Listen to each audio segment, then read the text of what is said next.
everyone, to our Groundskeeper chat series. I'm your host, Meg Kruger. I am the content lead with Pioneer Athletics. And today I am joined by my co-host, Weston Applefeller, and our guest, Tyler Morris, which I'll give Weston the opportunity to introduce him. But I do just have to say I'm a big fan of Tyler. He came on my radar about 3 years ago, I think. There was talk about somebody, getting a job at Vanderbilt, and it was, not released yet who that man may be. So I did a deep dive, stalked him, found him, and here we are today. I've forced him back onto the series to join us for another conversation now that he is at MetLife Stadium, and now I'm stealing Weston's thunder. So I'll turn it over to Weston so he can do the proper introduction of our guest here. So Weston, take it away. Not creepy at all, Meg. Not creepy at all. Well, thanks. Thanks for passing that over. My name's Weston Applefeller. I am the Market Technical Advisor here with Pioneer Athletics. Today we have another great guest. This person has escalated up the turf industry from student worker at Virginia Tech to an assistance role at one of the most prestigious schools in the country, Vanderbilt, to his current position at one of the most used stadiums in the world, MetLife Stadium. This person recently gained his certification as a CSFM and is the head sports field manager there with MetLife Stadium. So I'd like to welcome Mr. Tyler Morris. How are you? Awesome. Thank you guys for having me. I appreciate it. So, yeah. I'd like to get it started off. First question. And it's not on the script, so it's something you're going to get shocked by here. But I think it's probably the most important question that any groundskeeper could answer, or at least one of the most important things that a groundskeeper needs to do. What do you like to do outside of work? How do you get away, relax? Who do you spend your time with? What do you do? Yeah, so it's funny because this question always comes up. Everybody's always asking, what do you do in your free time? What do you do in your free time? And it's hard because you work in a stadium that is as busy as MetLife is. You don't have that many free time. So you have to take it when you can get it. So a lot of the times it may be a random Tuesday, it may be a random Thursday, or you may get the whole weekend to be able to go do something. So my girlfriend and I, Alexandria, we spend a lot of time going out and traveling and just trying to see different parts of the country. A couple of weeks ago, we were fortunate to go all the way down to Philadelphia, go visit some colleagues that I see there, and then also do some things just for us. And then we were also able to go up to Boston and visit some of her family that's up there, but also catch, a Patriots game and meet those folks up there as well. So it's two-parted, right? We enjoy seeing more sides of the turf industry as we travel, but it's also fun to just lump that turf into just fun and exciting things that you don't always get to do. Her and I are big into doing escape rooms and just that kind of fun activity. And we were fortunate in Boston, we were able to go visit. It's called Level 99. So it's very similar to a Dave and Buster's, but also escape room mixed all in one. And that was fun for us because it's the only one in the country. So it was something different, something that you never really get to see. And we were able to do that while we were up there. So I'm busy. She's busy. She's going through law school. She just started in the fall. So we're both very busy people. And that brings a lot of stress and a lot of pressure onto us. But at the same time, when we get those opportunities to go out and just be ourselves, that's enjoyable just as much. So, and you don't take them for granted, for sure, when they're far and few between.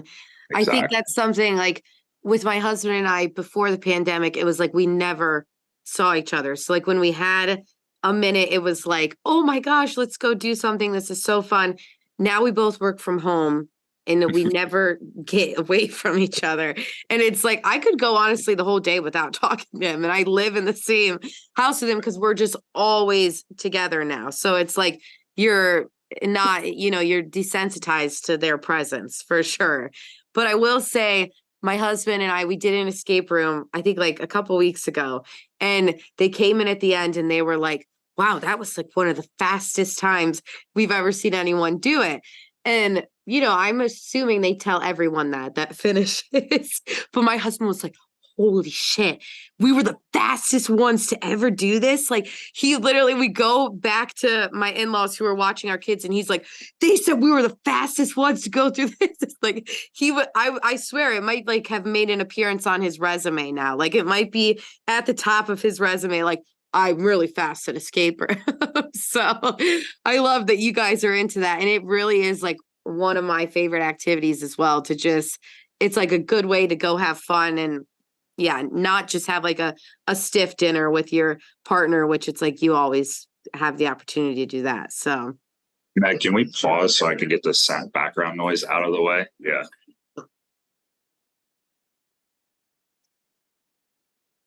Meanwhile, my wind here is like got this going like this right now. So you're muted. oh. When you were talking earlier, when the wind was going, it was like, yeah, cutting you off. That's wild. Yeah, we may have to rethink this idea. Yeah, I'm gonna have to put up some wood walls or something. Yeah, build a sunroom. Get on that. Just expensive. Yep. All right. Well, Tyler, Yep. even though I didn't hear any of the background noise, but it'll They be they were testing the TVs and they were just, yeah. it'll give you a peace of mind to have it figured out either way. But so yeah, picking off of that, just so you know, if you're ever in Cleveland, we'll have to go to an escape room at the same time and we'll have to face off. You and your girlfriend, me and my husband, will see who really is the fastest at them. It's funny you say that because like they always do. They always come in and say, oh, you've done it in the fastest we've ever seen, right? Like we're always like, we had like 2 minutes left. How is that the fastest time you've ever seen? And then there was one time though, we were in a mall, like they had an escape room in the mall. And so we go in and it was like a difficulty level 7 or something. And we go in and we're like, oh, this is going to be so hard because like another one in that same group was a difficulty 7 and it was difficult. And so we go in, we finished it in like 40 minutes and they're like, that is definitely the fastest time we've ever seen somebody do it. And we're like, yeah, that makes more sense now. Nice. Well, yeah, we did finish ours in like 40 minutes, but like halfway through, I was like trying to open something and I got like a metal splinter and I was like, what that? And I was like freaking out about it because I could not get it out and it hurt so bad. And at the end, they came in, they're like, yeah, we didn't know if we should interject and like, bring you some tweezers or something. I'm like, that would have been great. Like it was like right on my nerve. It was terrible. But I digress. So we'll take it back to what matters here. Lay the groundwork for us. Yeah, Weston touched on it a little bit. You've had a few different roles. You climbed the ranks at Vanderbilt. You're now over there in New York. But give us the groundwork on, your turf origin story, the roles you've had, and then how you got to where you are today. For sure. So, back when I was growing up, my sister was big into sports. I was never really big into sports. So my dad would coach her teams and, it'd be one of those things where he would have to get the field ready for those games. So like I would always just tag along and help. So it'd be like the three of us going along and taking care of all these fields. And I told my dad one day, I said, and we live about an hour south of DC. So like the closest professional team was the Washington Commanders now and the Nationals. And then the Baltimore Orioles were a little bit further up the road. So I told him, I said, that's my aspiration. I want to be able to be a groundskeeper at one of those highest levels. He's like, well, his first question was, can you make money doing that?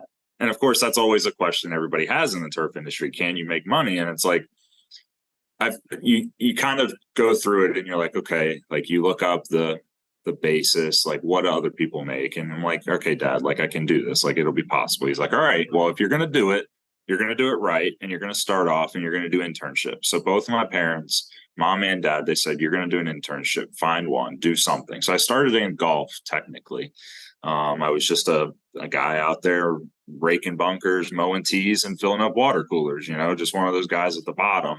And slowly, as I was there for a year and a half, 2 years, I was able to move into a role where like they trusted me to do more of the fertilizer applications, more of that side of it, and push me into trying to learn more about just the industry as a whole. In high school, we had a field renovation that was done where we swapped from a native just push-up field into a more Bermuda grass-based field. And I got to meet the renovator that did that, and he said, "Hey, I have a role open at this professional park that we're going to take on." And he said, "I want you to join us as game day staff." So I went and did that. And then that summer, I was part of their game day staff. Move on that next year, I was starting at Virginia Tech as a student. So that's when really that sports mind really kicked in. I was doing baseball at an independent league level with the Southern Maryland Blue Crabs. And then I go on to be at Virginia Tech and start working as a student there. And then that next summer, I went back to the Blue Crabs as their assistant groundskeeper to be able to help them take care of the surface that next summer. And that's when I was like, all right, sports is where I want to be. I want to be in the sports realm. So I kept moving towards that. Come back to Virginia Tech. They had a job open my sophomore year there. It was a full-time position to be in charge of their baseball facility. And I also had responsibility being a part of the football field staff as well. So that's when I was able to say, all right, here's a real job. Here's something that'll get me started. So that's where I started. I was in that role for 2.5 years after that, while still taking full-time classes at Virginia Tech. We got to May of 2021, and we had another position open up, and I told my boss, I said, based on how we're operating, this would make more sense if we combine these two roles and then added another role in another part of our team. So we combined the two roles that were in charge of baseball and our softball fields, and we added a landscape assistant. So one, it gave me more experience in the role to be able to be in charge of baseball and softball, but it also gave us another person to help with our landscape. And that just created a more holistic team that we had at Virginia Tech to take care of all of our facilities. After that, I was able to jump, as you guys said, to Vanderbilt University as their assistant manager of grounds. I made that jump in November of 2021. And that role was fun for me, right? It was taking everything that I'd learned at Virginia Tech, the schooling that I'd had, all of that, because I wasn't set to graduate until May of 22. So I was able to, while still finishing school, jump to Vanderbilt and say, all right, let's take everything that I've learned as a groundskeeper at Virginia Tech and transition that into my role at Vanderbilt. So at Vanderbilt, I was in charge of 10 athletic fields, 5 synthetic, 5 turf fields, and all of the landscaping that was surrounding all of those spaces. I had 15 people I was overseeing, which was various roles from the landscaping to the fields to just the parking, the flat lots all around it. And that role was fun. It was fun to be able to, and that's a part of like our last groundskeeper chat. We talked about that coach to field manager relationship, and that was in full force there. I was able to every week, week in and week out, I'm talking to all of our coaching staffs, lacrosse, soccer, football, everybody to just understand what they need from us and how to be the best sports field manager I could for them. And I think that relationship that I had with those coaches and those staffs really pushed me into the next role that I have, which was the move that I made to be the head sports field manager at MetLife Stadium, which is home to 2 NFL teams. We had the New York Giants and the New York Jets. We host this summer, we had 20 other events other than football. So we hosted Monster Jam, Supercross, Manchester United versus Arsenal on a natural grass field overlaid of our synthetic, as well as just the other concerts that we had. So we hosted big names like Taylor Swift, Ed Sheeran, Beyonce. We had Metallica for a weekend. And then if anybody's into the international folks, we had Karol G and some other K-pop bands as well. So like this, you come to a role like this and you're like, okay, I'm so used to sports. Everything's football, lacrosse, soccer. And then I come here in my first 4 months, I don't even see the field. I don't even see the field that I'm taking care of. And I'm like, okay, what am I getting myself into? But as you learn the role, I was like, okay, my role is, it's safety at the end of the day, making sure that everybody that's on the floor is safe. But then also when we pull this flooring up in August, what's left underneath, from all the compaction that we get from the events, all of that, that's really what my role started as. So like once we get to August and even July, when we hosted the Manchester United game, that's what my role was. My role is making sure that the field can be as safe as possible week in and week out.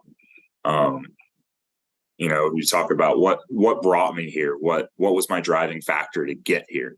And there's opportunities that go beyond what my job is. Sure, the field's covered up 4 months of the year, but there's still opportunities in that 4 months to be able to travel, go meet other people, go see how other people are handling concerts and those special events, and then just meet anybody and everybody that I can.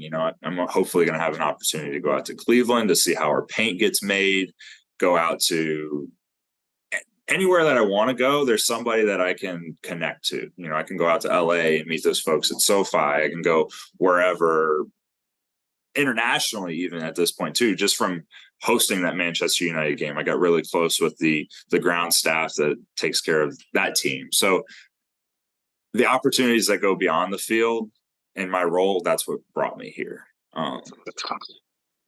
Yeah. Awesome, man. You talk about industry and peers. And then, the first 10 minutes of talking with you, it's very easy to see why this next topic comes up. But, you were named one of SFMA's Rising Stars. What does that mean to you, getting recognition like that, being at the point you are in your career, and, getting recognized by that group? When I found out that I was nominated to be one of SFMA's Rising Stars, in their inaugural class, it was an honor, and it was truly humbling to me to realize that the impact that I have on the industry is already being shown at such a young age and such a young part of the career that I'm in. A lot of people, they stay in the industry for years. They stay in 20, 30, 40, 50 years. And to say that I've already made such a small impact at such a young age, only 6, 7 years into the industry, that's humbling to me. And it goes to show too that these younger folks that are coming up through college, universities, high schools, even that are in these turf programs. You see that in Brentsville. You see that in, even California and Georgia. All these different schools are starting to add these turf programs. It's an inspiration to them. And it's really cool to know that I can be an inspiration to those young people coming up, that they can say, hey, I'm a fan of the Giants, I'm a fan of the Jets, or I'm a big Vanderbilt fan, or I'm a big Virginia Tech fan.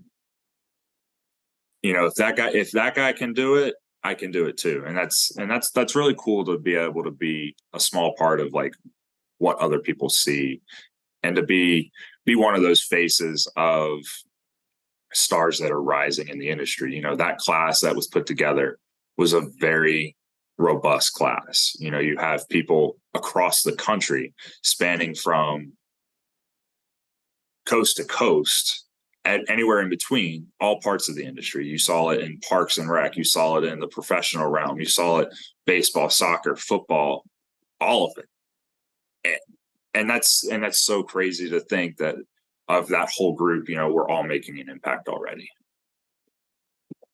So well said. And really, I think when I saw the class as well, it was they couldn't have hit the nail on the head better. It was just everyone that I think of when I think about the up and coming, the next generation, was highlighted in that class. And it's a no-brainer for me that you were, named one of them, because just listening to that, I know a little bit about you. As I mentioned, I stalked you earlier. I'm kidding. but just, anybody that just listened in the last 10 minutes, it's a no-brainer. You're a go-getter. You are ambitious, and you set out to do something, and you've accomplished it so early on in your career. But I need to know how your dad feels. Is he okay, this is paying off? Is he getting tickets to things that he wanted, or how does he feel now that you've, made it in the industry in a sense? Does he support the decision? It's funny, both of my parents, they're both very proud of where I'm at. They're both very happy with where I am. Yes, this season is going to be difficult in the NFL, in any professional sport. It's very unforgiving when you're in the season. We have 2 games that are going to fall one day after Thanksgiving, or 3 games total. We have one the day after Thanksgiving. We have one the day before Christmas, and the day before New Year's. Those are all the major holidays that you normally get to see your family and get to be around them. And this year I won't get that. I won't be able to be in Florida with them, wake up Christmas morning with them. That's hard. That's very difficult. But at the same time, what's nice for my parents and what's nice for them is that they can sit back on a Sunday. And if they're, just hanging out at the house, they can turn on the TV, they can turn on Fox, CBS, the NFL Network, whatever it is, and they can see the work that me, myself, and our team puts in and week out. And that's for them to be able to do that. My mom calls it Tyler sightings, and everybody on her Facebook, my girlfriend has even picked up on it. They're called Tyler sightings, so they're always hunting for me on TV. If they can find me on TV, they're going to post it. They're going to be like, oh, look at who we found on TV. So for them, that's really cool. When I was at Virginia Tech and even at Vanderbilt, I was able to have my dad be a part of, some of the field setup as well. So it's really cool for both of them. And even my sister too. Everybody gets to see the impact that they had on me growing up and where it's gotten me to this point. That's cool. That's very cool. It's awesome to hear you talk about being an inspiration to the next group of people. I have one question, just as I hear you say that, who is your inspiration in the turf industry as you come up that you can look to and be like, that's the guy I want to be, or the gal I want to be, I guess. So. Right. And it's very interesting because I touched on this in that interview that I had for the Rising Star Award. It's hard to pinpoint one person, right? You sit and you go to SFMA conferences, you go and you meet other people through the job. I've met, so many, just the different jobs I've had, I've met so many people that are an influence to me. And to pinpoint one would be a disservice to all the other people that have gotten me to the point, right? And I know I touched on a few names in that article, but I also missed a bunch. And I feel bad for missing those people, but that's why I say, to pinpoint one, it's hard. I talk to a lot of people. There's a lot of car ride home phone calls. I live in New York City. There's traffic every day. I don't miss a day where there's not traffic. So I'm always sitting in the car. So that's my time I get to call other people, so everybody that I met at Virginia Tech, all an influence to me. The start for sure, I had Kyle Ackerman, who was my start. He was the person that got me in the sports field industry and pushed me to always be better each and every day. So influence, inspiration, everybody that I've ever met. But the person that really got me started was, Kyle, who was our sports field renovator. He was the head groundskeeper for the Blue Crabs. He was the one that got me started.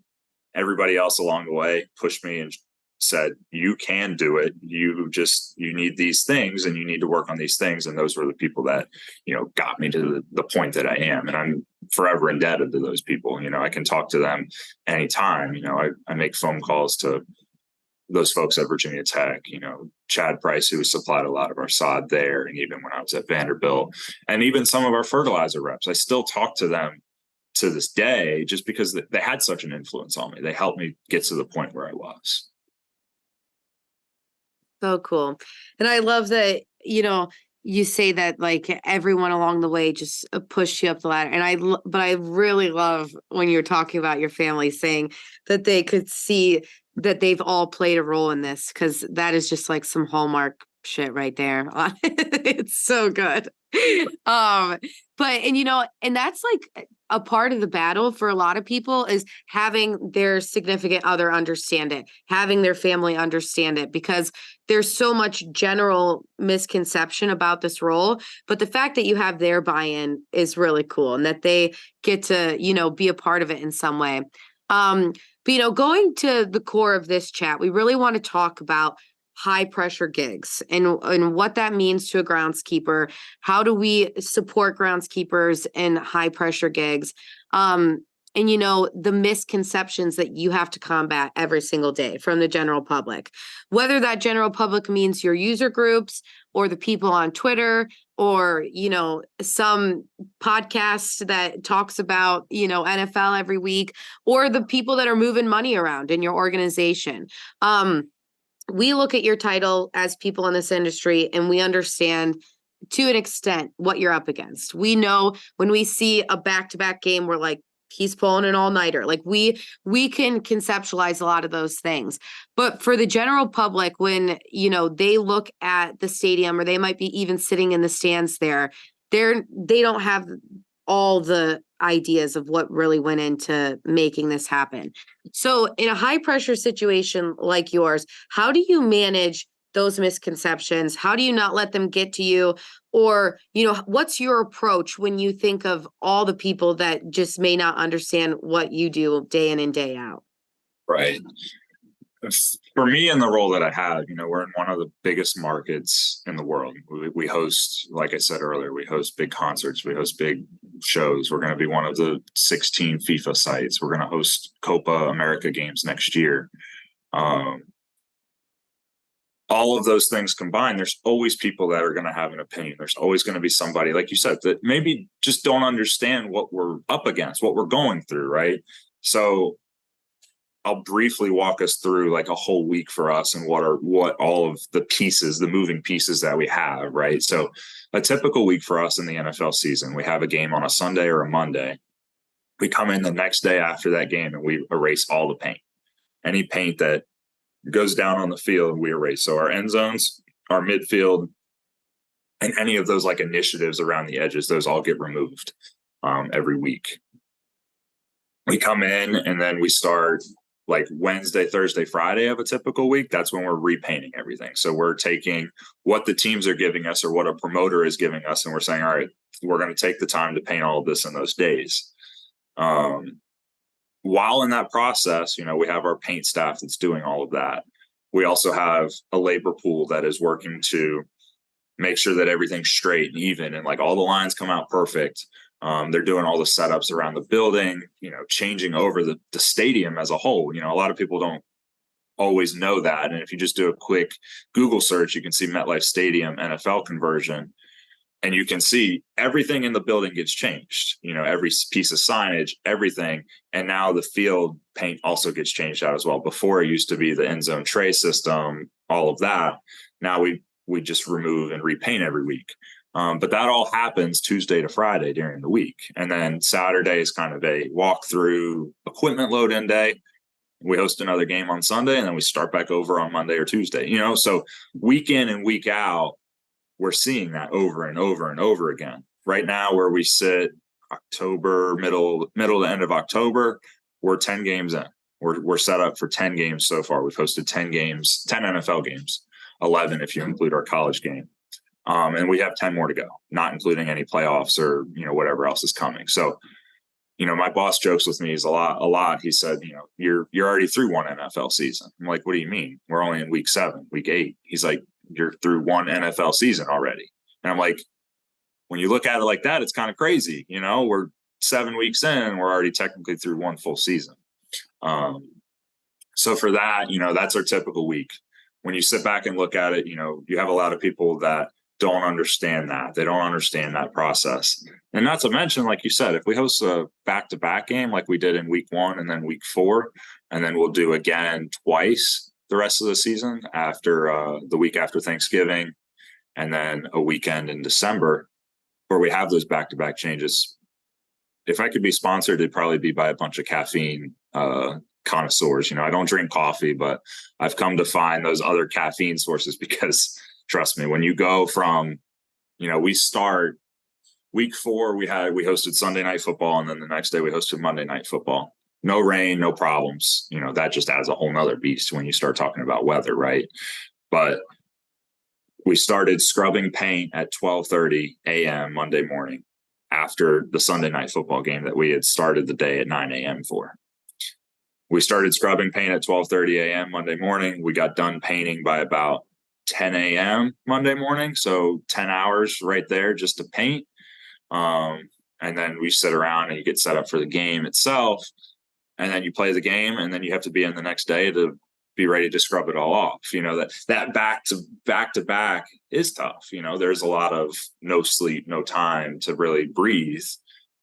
But at the same time, you still have to put the same product out there. it doesn't matter what happens the day before, the week leading up to the game. At the end of the day, the two teams that are playing on the field, they're the most important right then. And yeah, if we go to the next game and we have two different teams, that's fine, but it still has to be the same consistent surface week in and week out, game day to day, game to game. That's the hardest thing. We've done plenty of overnights with some of these concerts that we bring in where we go concert back to back. We're loading out Taylor Swift and we're bringing in the next show, and like it's just got to be so fluid, right? So like I've learned that like once that sun comes up, it's a new day. Like you're ready to go. Like you hit a point at about 3-4 a.m. You're like, oh man, I don't know if I can make it through the night. And then you realize once the sun comes up, you're like, all right, it's fine, we're good.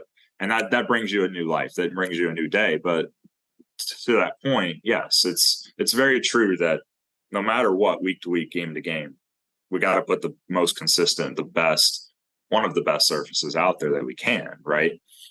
And it doesn't matter what event is on the field before. Like today, we're hosting a Halloween event for kids to be able to come trick or treat in the stadium.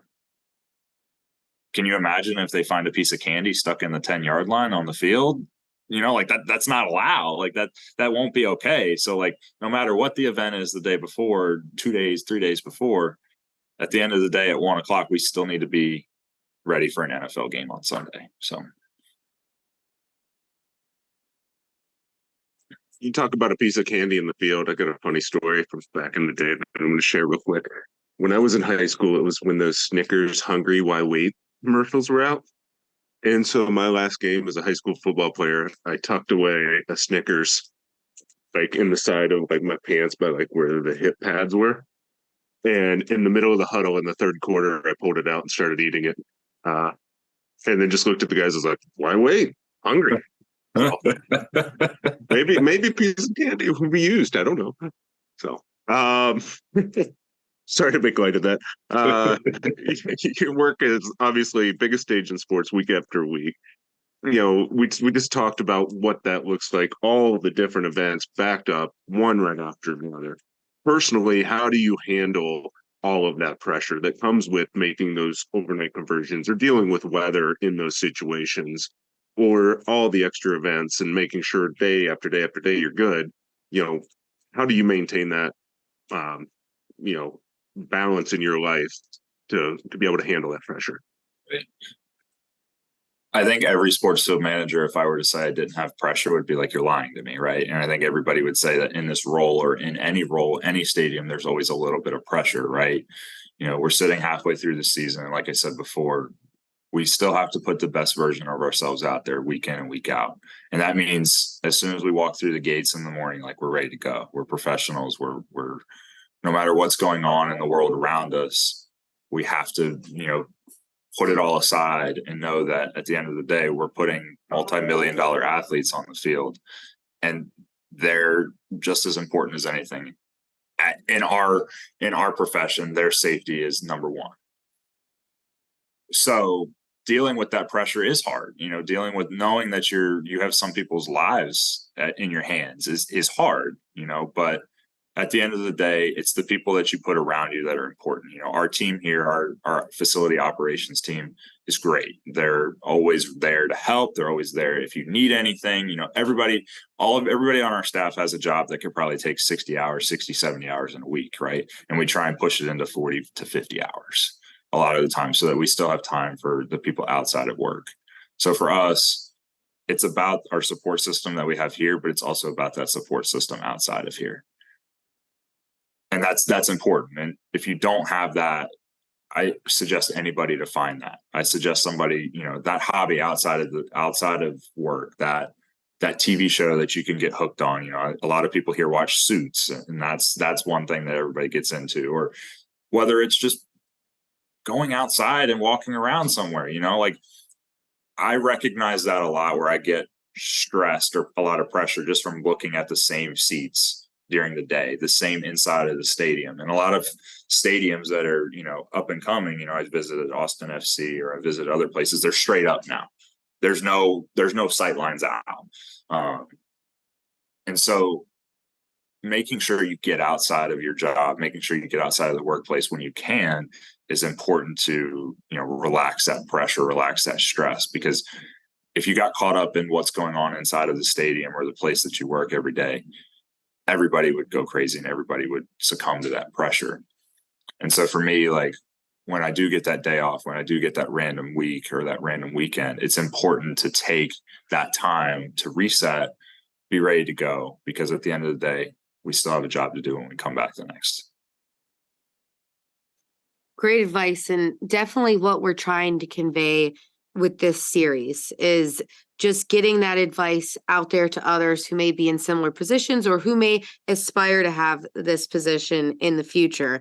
But how can we take it further? You know, we're doing this series on our podcast, but we're just in a small corner of the industry. How can the industry as a whole support sports field managers in positions like you, in yours, or even in any position? Like you said, you feel the pressure no matter if you're working for, you know, the young kids or if you're working for NFL athletes. How can our industry help support these high pressure gigs, whether that be resources, conference material, in any way that you could think of? How, I'm going to say it one more time. It's going to sound ridiculous. How can we support you and others in your position?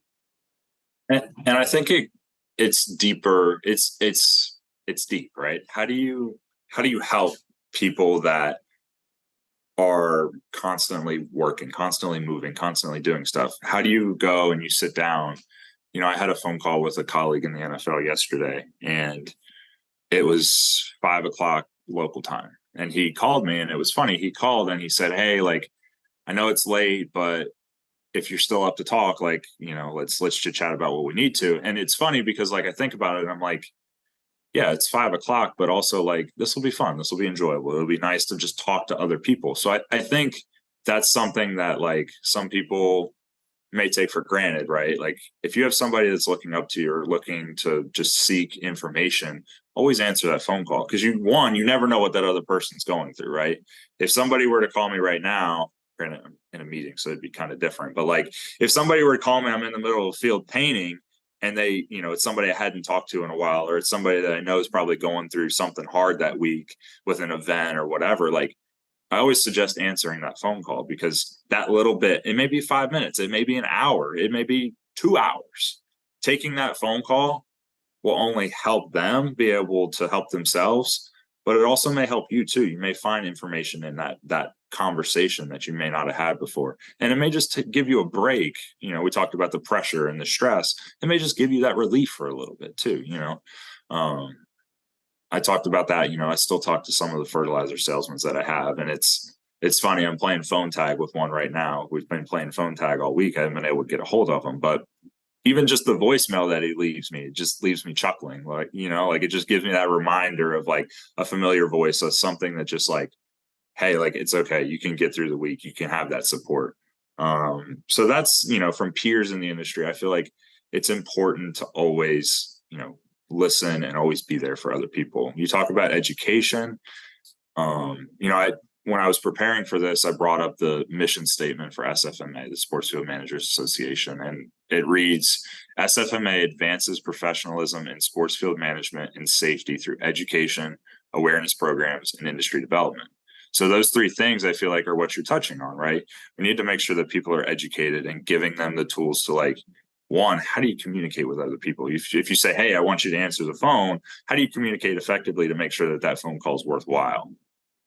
Awareness programs, I think, is important, because giving people the tools to know what other people are going through, right? And know what is going on in other facets of the industry. I feel like for me, like I've been through different sections of it, right? And I've learned what a sod farm is going through. I've learned what a golf course person's going through.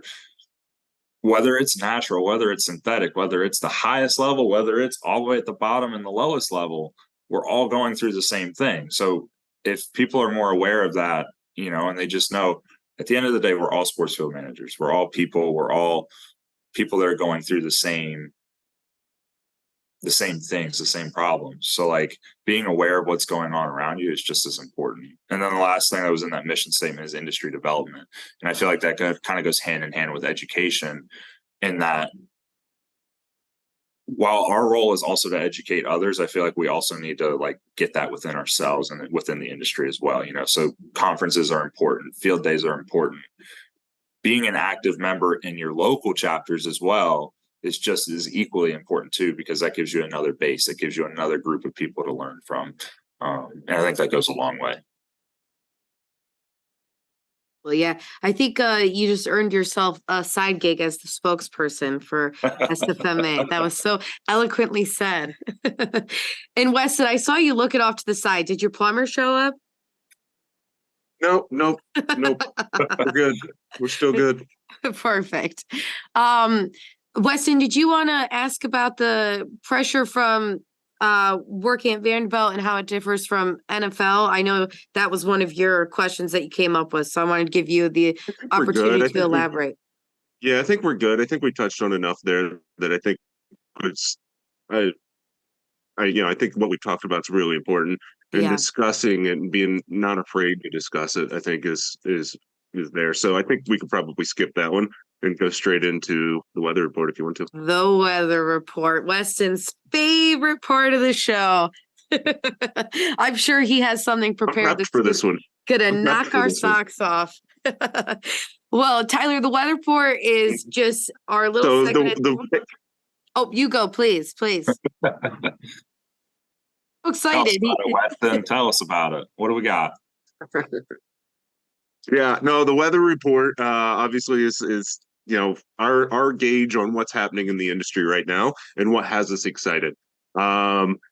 Typically when we get to this portion, Meg is ready to go and I forget that it's happening and stumble. But I actually prepared for this one. So I think the thing I'm excited for as we head now into late fall, early winter is to see the battle that the groundskeepers have to face here coming up. And I know it's difficult and hard, but I also think it's probably one of the most rewarding times to go through something at work, right? Like if you're facing bad weather situation and once you get to the other side of it, it is such a good feeling to know that you can handle that. And this, to know that we're going into, November, December, January football games where things get rough and ugly. To see the work that the guys put into it and what that'll look like on the other side. I'm really excited to see, what this winter brings. More from the work side and results that are undoubtedly going to happen with the guys and gals making things happen. So that's what I'm looking forward to. Love it. Perfection. I'm a proud co-host of that one. That was awesome. Mine is more on a personal level for us here at Pioneer.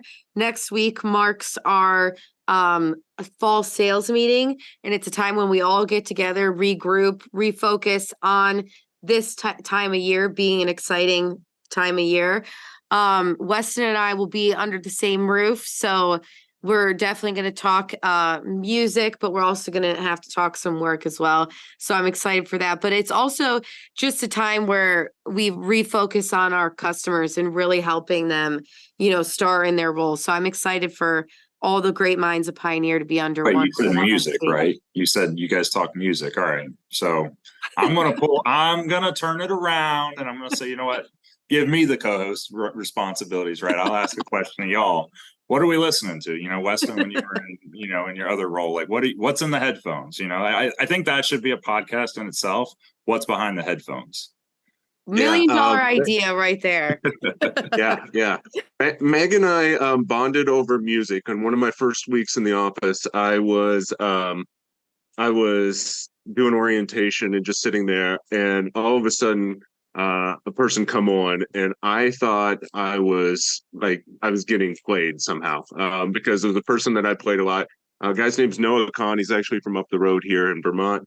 And I thought somebody from Austin had called up and talked crap about me and how much I listened to this one person. And really what it was Meg was a huge fan of him as well. So I'm kind of in that, I don't even know, it's kind of folk alternative music. And we joke it's the more depressing a song could be is kind of where I'm at. So something soft, quiet. What's your bad favorite Noah song. Khan song, Weston? Like, what are you?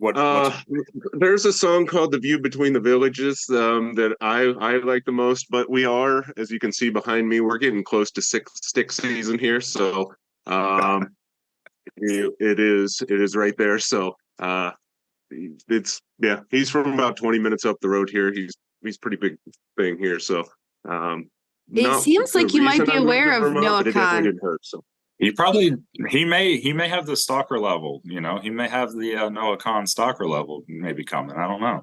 Well, I can one up him in a sense because I named my second son after Noah Khan. So we're both super fans. And it's funny that you asked Weston what his current favorite song was because on Monday morning I texted him. I had to go back to my text to see.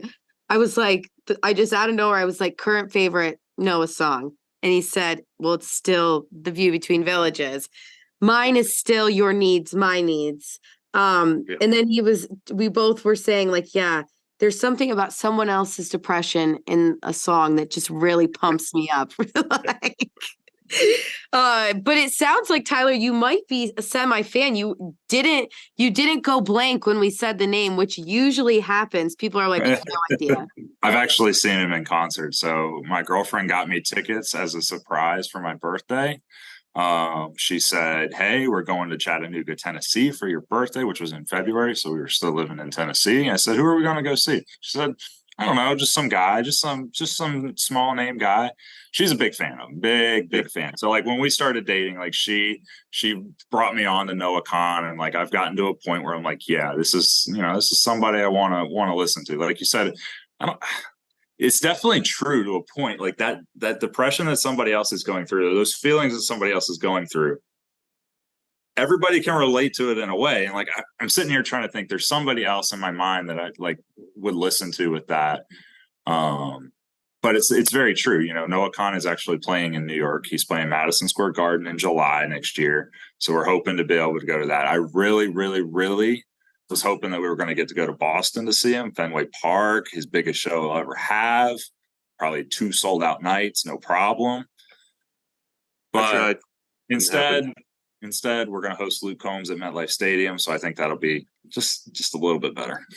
That's like right this year. I think my top artist will be Noah Khan, and then Luke Combs will probably be my second on my Spotify year in review. So you're not in bad company with that.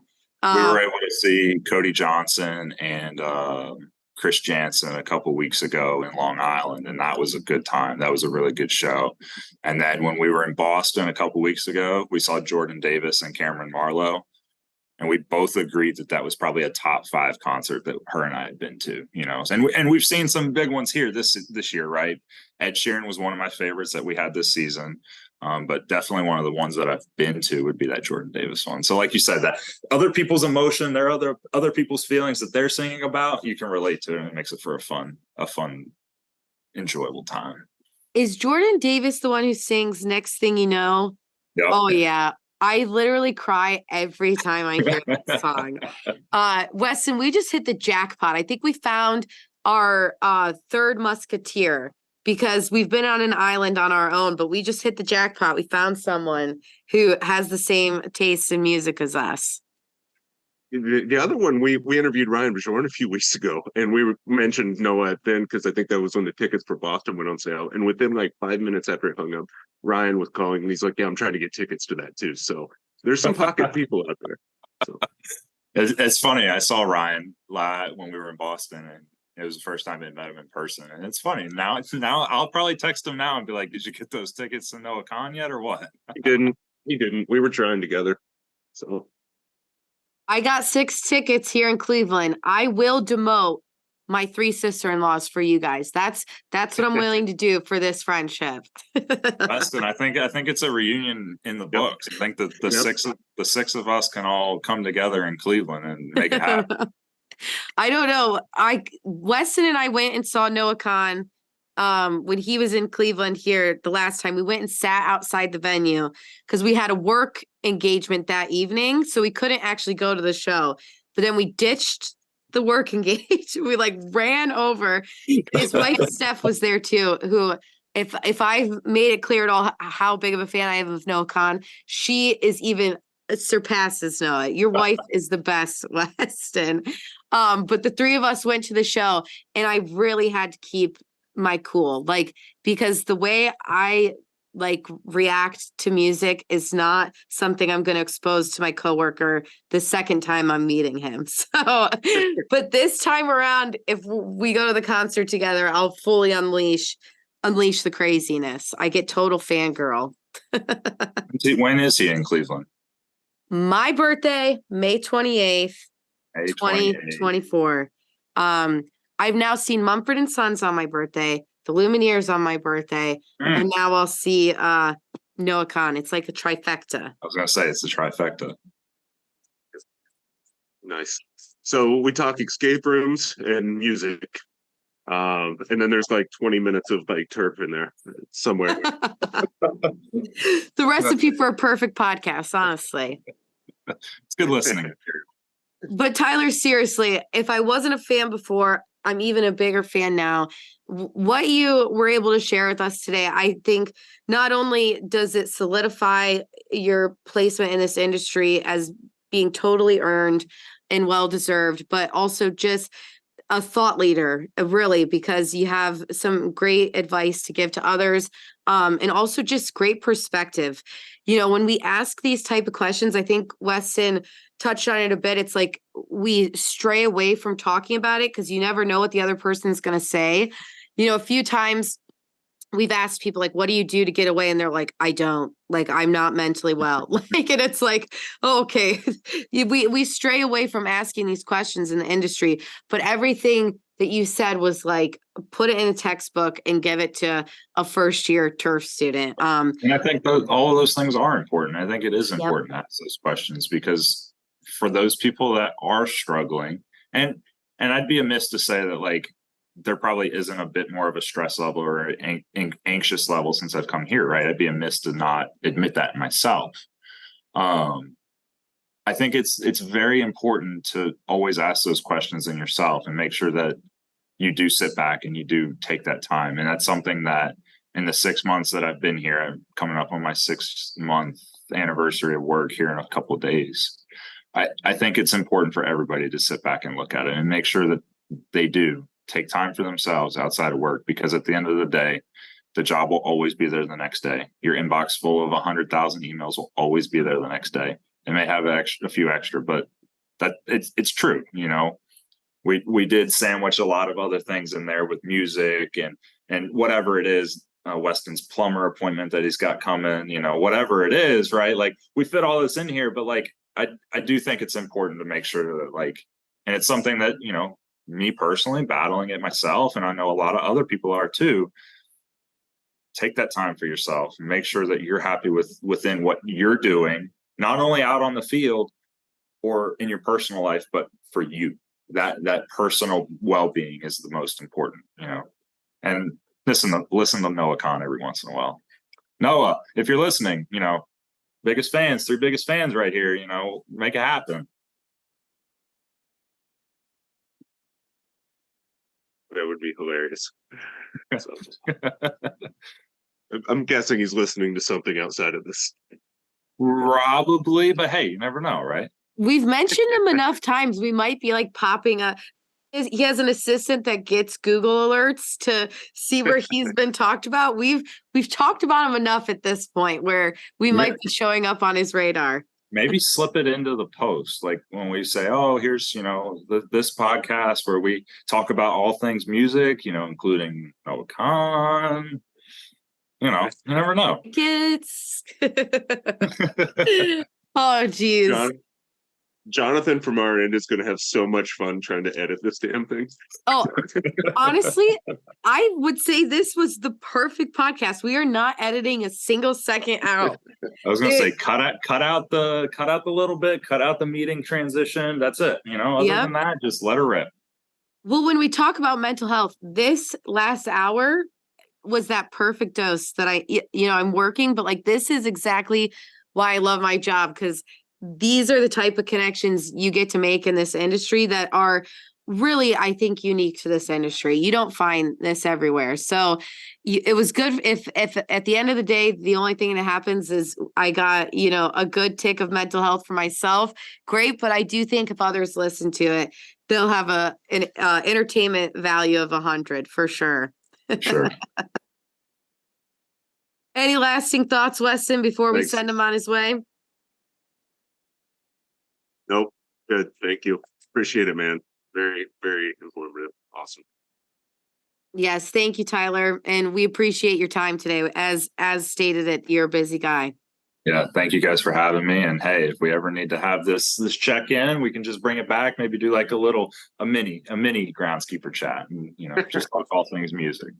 Your third side gig being our third co-host for the Groundskeeper chat, a standing appointment. I appreciate y'all's time, and I hope you have a good weekend. You too. Thank you, guys. Take care, man. We'll see you.